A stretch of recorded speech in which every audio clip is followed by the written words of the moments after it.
We bring in our correspondent Stuart Smith here live from London for the very latest. Stuart, very good morning to you. I've heard the members of the European Union belting out Auld Lang Syne this week. Should old acquaintance be forgot? Well, we'll soon find out, I guess.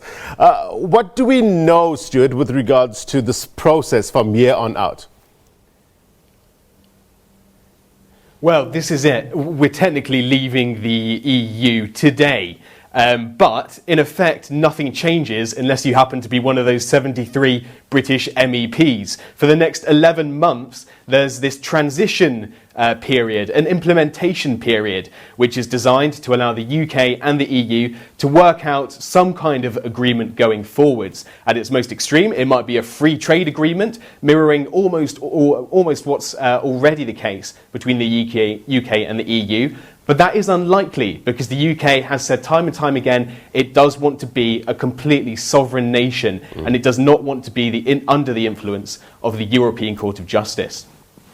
You know, I was listening to Nigel Farage the other day, the self-proclaimed Mr. Brexit, the Brexit party leader, and he was speaking in Brussels saying it's globalism against populism. He said, you may loathe populism, but I'll tell you a funny thing, he says. Populism is becoming very popular, and it has great benefits. That's what he says. Now, how much of a part, of a role, will Mr. Farage play in the next phase of the exit?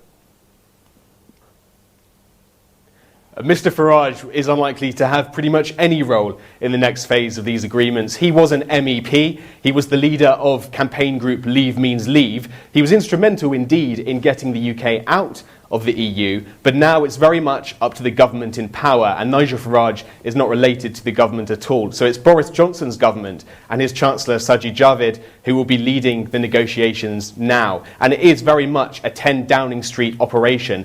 No more of the DEXU, the Department for Leaving the EU. It's just 40 select civil servants in 10 Downing Street leading the charge.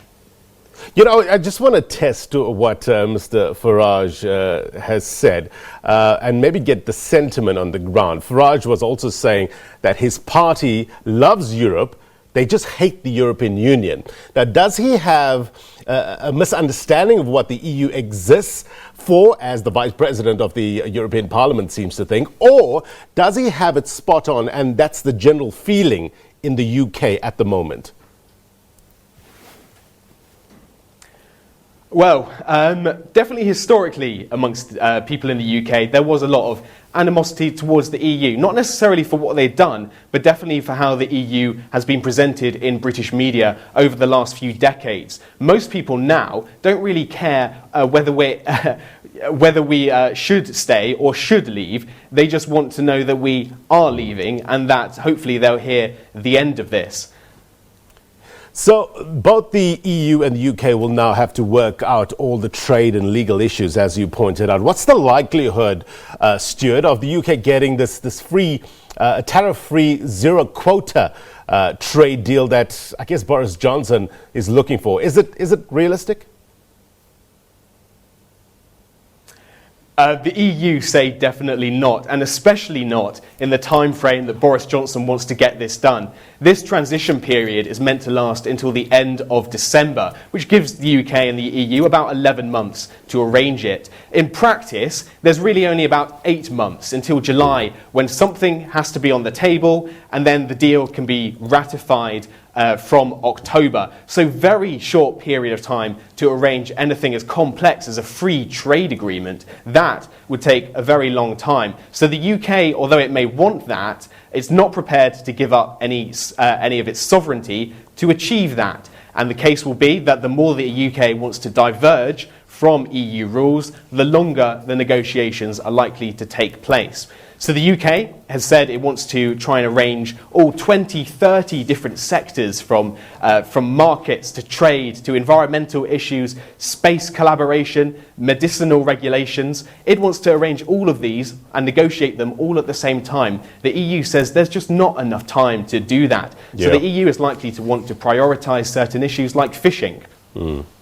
Look, for better or for worse, I guess this divorce deal is going ahead. I want to look at some of the countries that might benefit from the split between the UK and the EU. According to your reporting, Stuart, the UK has already arranged a continuity deal with the South African Customs Union, which includes South Africa. Tell us more about this.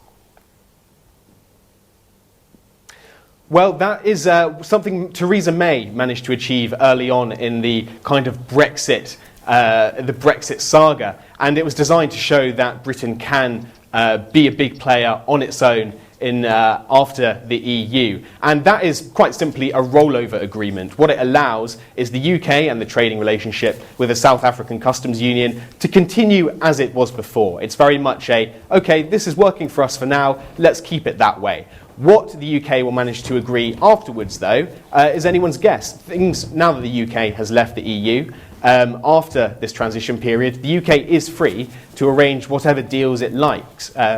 So it will have the opportunity to create a new start with every country in the world outside of the EU's framework.